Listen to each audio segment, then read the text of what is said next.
page talking about I'm gonna show out. It's just my life. You can't get mad. Get the off my page. Tell me I'm gonna show out. I ain't no show out.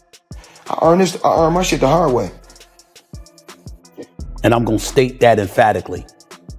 But just as emphatically, I'm going to remind everybody it is my opinion because of what I feel about him, what we believe and what we don't. So long as we concede that we have no way of knowing definitively what the truth is. A heated moment unfolded online when Floyd Mayweather confronted Stephen A. Smith during an intense Instagram livestream, following shocking claims linking Mayweather to a $420 million scam. The undefeated boxing icon, renowned for his extravagant lifestyle and savvy business decisions, didn't hold back as he responded directly to Smith's recent remarks questioning his financial dealings. With thousands of viewers watching, Mayweather passionately defended himself, insisting the accusations were false and driven by envy and false information. Ladies and gentlemen, chaos broke out. And I'm not talking about legit, bona fide boxing, pure boxing chaos. I'm talking about the kind of stuff that's just embarrassing. Look at this here, please. He went even further, citing rumors that Mayweather may have been the victim of a $402 million scam related to the Manhattan real estate deal. Smith proposed the question many are now wondering if Mayweather really is a billionaire. Why is he still fighting guys with no professional boxing pedigree in venues that feel more like spectacles than sport? Recently, Stephen A. Smith has openly criticized Floyd Mayweather Jr.'s financial claims, particularly amid reports of a $42 million fraud. Smith cast doubt on the legitimacy of Mayweather's fortune, implying that his flashy lifestyle and ongoing exhibition fights could be signs of money troubles. Floyd Mayweather Jr. I mean, we all know him, the tremendous, talented boxer, but people don't realize how smart he is in business, especially real estate. He just did a blockbuster deal, forget about it. Upper Manhattan, 1,000 units consisting of 60 buildings, affordable housing, $402 million purchase price. The seller, Black Spruce Management. This is going to be a monster, huge deal. Already a very big portion of it already closed. The remaining portion should be closing the beginning of 2025. This is a guy who believes in long-term wealth, generational wealth. He's heavily involved in skyscrapers. Now he's getting very, very big in affordable housing in Upper Manhattan. Tremendous deal. $402 million. Once again, 1,000 units, 60 buildings. Forget about it. Maron. That's what I'm talking about. That's smart. That's generational wealth, in my opinion. Not financial advice, not a financial planner, but very, very impressed. Floyd Mayweather Jr. Not too shabby. V for victory. Smith highlighted that Mayweather's lavish expenses, like a $1.13 million Super Bowl suite and a watch collection reportedly worth around $100 million, might not be sustainable without steady, significant income. His remarks underscore a rising doubt over Mayweather's financial transparency and the possible impact of such extravagant spending habits. So my next guest is arguably the best professional boxer in history, or certainly the most financially successful boxer. Retiring with a 50-0 pro record, he has taken the world of business by storm with that same singular focus and drive. Joining me now, boxing legend and one premier nutritional supplements founder, Floyd Money Mayweather. All right, Floyd, it's great seeing you, my man. I interviewed you 10 years ago before your last fight, and we played a short clip of it, and you said, listen, I enjoy being a villain. Here's the thing. You crafted a persona, and you used it for success in the ring. You've used it for success out of the ring, and I saw this interview in Forbes where you talked about the things that it takes to be successful, and it's still working for you. Had a great team, just doing my homework, took my time, very, very smart, and I'm saying I wasn't the only one that was smart. Right. Smith has also voiced criticism over Mayweather's choice to keep fighting after retirement. Following his exhibition matches, Smith argued that as one of boxing's all-time greats, Floyd should be more selective with his opponents. He suggested that facing lesser-known fighters in these bouts diminishes his legendary reputation and turns the sport into more of a show than a true competition. Smith stressed that not every fighter is worthy of sharing the ring with someone of Mayweather's skill and status. Let me get to you, because I understand that you have retired. You're 50-0. You walked away from the game. You made a lot of money, but you did make news sometime last year when people were talking about you returning. Now you're 43 years old, okay? You made more money than any boxer in history, but I'll be damned if you're gonna be on this show and I ain't gonna ask you. Are you thinking about coming back, Floyd Money Mayweather, with the Terrence Crawford, with a Manny Pacquiao still fighting, with Errol Spence Jr., who got in a car accident, and God bless him, thank goodness that he's okay. But there's a few cats in the welterweight division. I want to know where your head is at as it pertains to you. On First Take with Stephen A. Smith and Max Kellerman, Floyd Mayweather offered an inside look at the business side of boxing. He explained that his achievements weren't just about skill in the ring, but also his mastery over the financial aspects of his career. Unlike many fighters who focus solely on winning titles, Mayweather prioritized ownership, strategic deals, and maximizing his earnings. He proudly shared how he became his own boss by founding Mayweather Promotions, ensuring he retained the majority of his fight revenue, and in doing so, set a new standard for athletes to follow. Telefimo for doing what he did, but I mean, once again, we can't judge a guy. A guy is not great because he won one fight. To become a legendary great fighter, you must continue to go out there and beat good fighters and beat great fighters.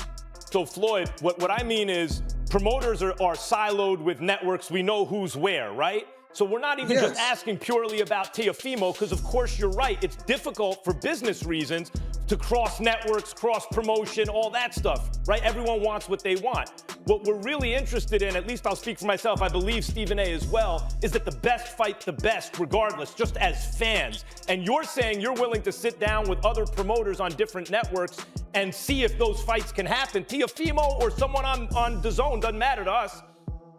That's very, like, from the boxing fans' point of view, that's what they want to hear. Smith, recognized for his passionate sports analysis, provided a thorough breakdown of the May 2nd, 2015 fight between Floyd Mayweather Jr. and Manny Pacquiao. Before the match, he forecasted a win for Mayweather, pointing to his advantages in size, reach, and defensive technique. Smith argued that Mayweather's skill in managing distance and controlling the fight's tempo would effectively counter Pacquiao's aggressive approach. When you can't hit somebody, it demoralizes you. Manny Pacquiao actually looked like he quit. He looked so frustrated, so demoralized, because he got so schooled. He trapped Floyd Mayweather against the ropes. 1 minute, Floyd Mayweather is doing a rope-a-dope. The next minute, he'll grab him and he holds him, because that's what Floyd will do. He tried to trap him in the corner. Floyd kept escaping. Floyd was sitting there right in front of his face. The next thing you know, he was gone. Manny Pacquiao connected on 19% of his punches. 81% of his punches. This speed demon that y'all were talking about. This dude with the hands so fast, so much faster than Floyd Money Mayweather, so much more skilled than Floyd Money Mayweather, so much more powerful than Floyd Money Mayweather, was hitting nothing but air. He got essentially embarrassed. Not because it was literal embarrassment from the perspective that... During the match, Smith noted that Mayweather flawlessly carried out his strategy, using his jab and footwork to maintain distance from Pacquiao. He pointed out that Pacquiao had difficulty landing meaningful punches, while Mayweather's accuracy and defensive skills controlled the flow of the fight. Although the bout didn't deliver the expected explosive action, Smith emphasized that it highlighted Mayweather's technical brilliance. He said when we were on the phone talking, Manny Pacquiao said, I'm a congressman. I have opportunities after boxing is over. This is all that he does. He literally said, what if I lose? He said that to me. And I was like, what? Those words came out of Floyd Mayweather's mouth. He is saying that he will take a 45-55 split. He will take the 45%. He is saying that he has capitulated to any and all drug testing mandates that you have incorporated. He has called you out. I'm saying because of the Manny Pacquiao I saw yesterday, that Floyd is ducking. Because Stephen A says ducking. Well, I have to, only from this standpoint. He's saying, whatever it takes, please get in the ring with me. After the fight, Smith responded to critiques about its entertainment factor, pointing out that Mayweather's methodical style, while less dramatic, reflected his sharp boxing intellect. He argued that the performance reinforced Mayweather's status as one of the sport's legends, showing that true dominance isn't only measured by knockouts, but also through smart strategy and control inside the ring.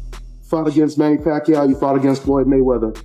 On a scale of 1 to 10, 10 being the hardest puncher, where would you rate both fighters? We all know that Mayweather is not known for a big punch. It stings, it stings, yes. I would have to say they're about the same. It's funny because I didn't feel Pacquiao's punch. I didn't do anything to me, so I didn't really feel his punch. He punched the same.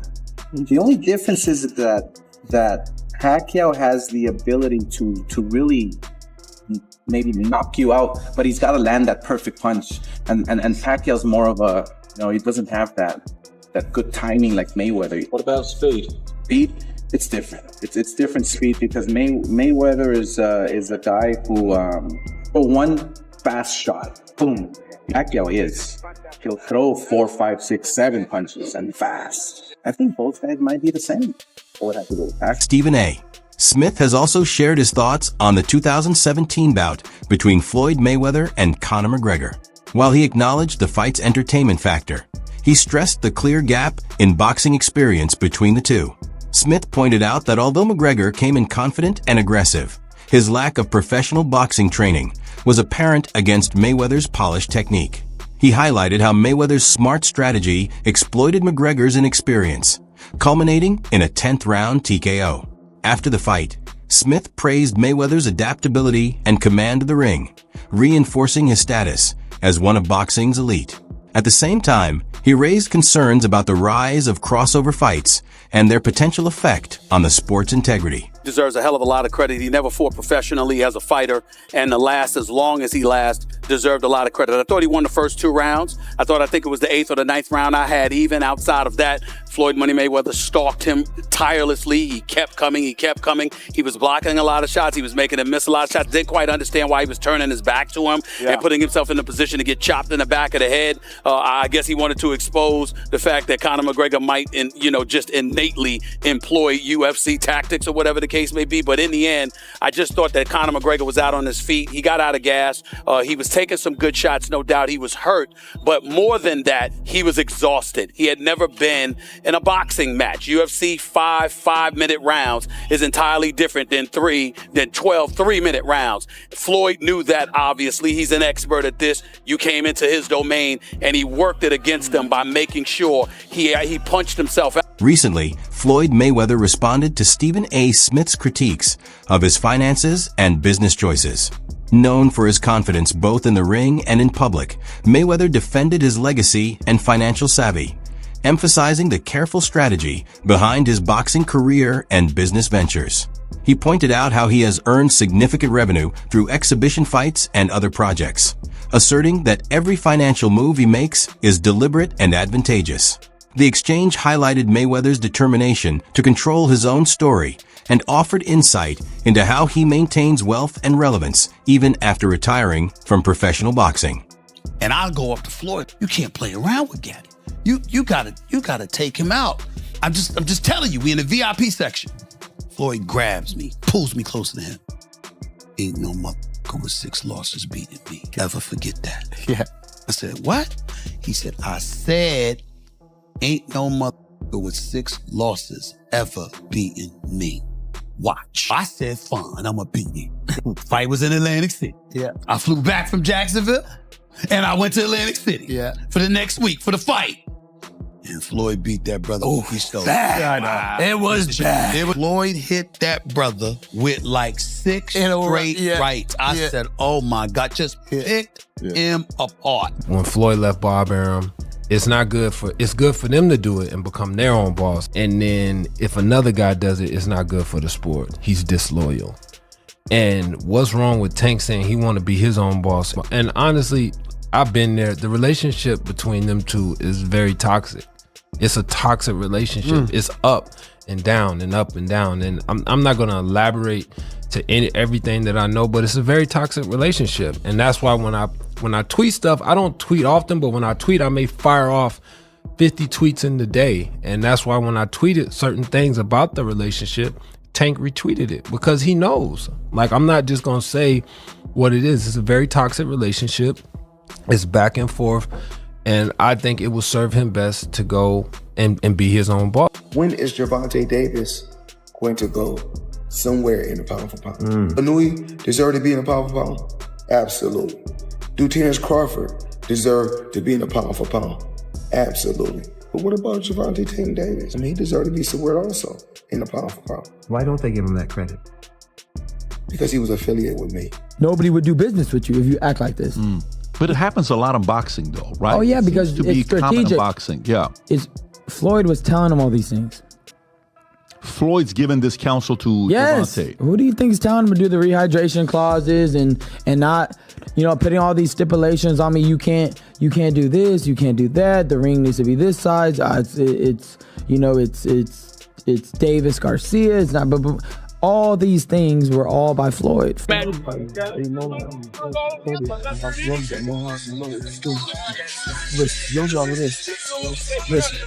A wrestler. I didn't see this coming, especially after I watched you fight Floyd Money Mayweather in the boxing ring. I thought that's the direction that you was going to go in, Logan Paul, but here you are, a big part of the WWE these days. Talk about that, how you feel about it, how it all happened. Man, it's crazy. I didn't see it coming either, Stephen A. Smith. I really didn't. I was invited to do a wrestling match, a tag team match against the Mysterios for WrestleMania. And I think halfway through this match, I hit a move that was kind of a spit in the face to the Mysterios. It was in reference to Eddie Guerrero. I was on top of the rope, about to jump off to do my first ever frog splash in the WWE, which is now kind of my move. And I hit this little Eddie Guerrero shimmy. And the crowd goes crazy, but they're all boos, right? and everyone backstage lights up because, in the WWE universe, boos are fantastic. Boos are great. Cheers are great. Silence is bad. Boxers, if not the greatest boxer in history. He's absolutely sensational.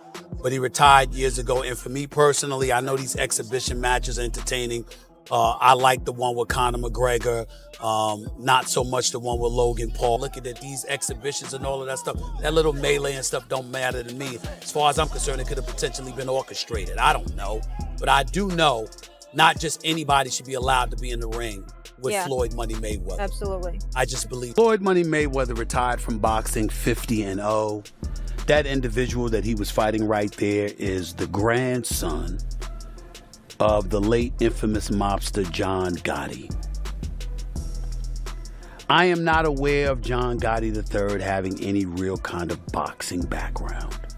I did not see the fight, although I heard he lost every round and Floyd Money Mayweather was whipping him pretty good. I was not there. I did not see it. I do not know.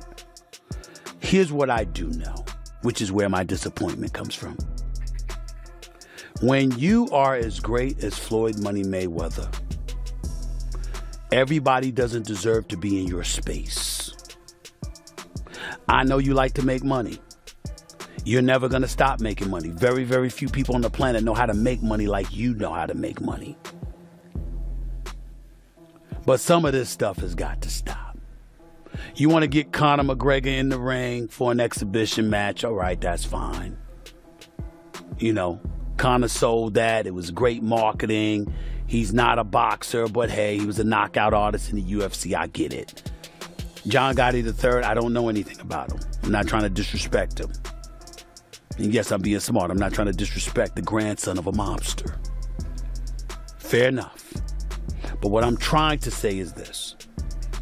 When you're great, when you're elite, not just anybody deserves to be in your pristine space. And what I mean by that is I'm not talking about on the street or anything like that. Boxing is your thing. Ladies and gentlemen, you can't see just anybody on the basketball court playing against LeBron James. He won't do it. He doesn't have to. It's a waste of his time. You might see footages of Dwayne Wade training his son. You don't see Dwayne Wade playing against just anybody. He's not doing it. You haven't earned that privilege. It's a privilege to be in the company of greatness, in their venue, in their habitat, in their specialized, home, per se.